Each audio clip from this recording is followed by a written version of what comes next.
2 години после првиот извештај на Прибе се укажа повторно на големите проблеми кои што постојат во судството во Република Македонија. Се укажа на фактот дека и после 2 години се уште нема довршени предмети кои што биле започнати од страна на специјалното јавно обвинителство и дека нема уште пресуди за тие случаи, што е навистина голем недостаток на правдата во ова држава. Меѓутоа,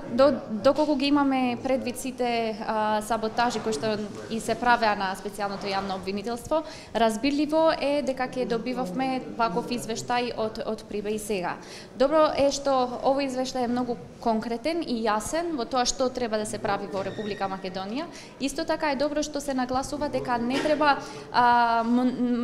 да се направат драстични и радикални промени и да се воведе нов начин на заробена држава, туку да се извршат сите тие активности кои што треба за да навистина доаѓаме до правда во нашето правосудство. Мислам дека е од клучна важност случаите кои што се покренати од страна на специјалното јавно обвинителство да наоѓаат свој крај и ефективно да бидат судени во судница и да се воведе најпосле принцип на казнивост за луѓе кои што извршиле кривични дела без разлика од кое ниво на државните службеници тие се.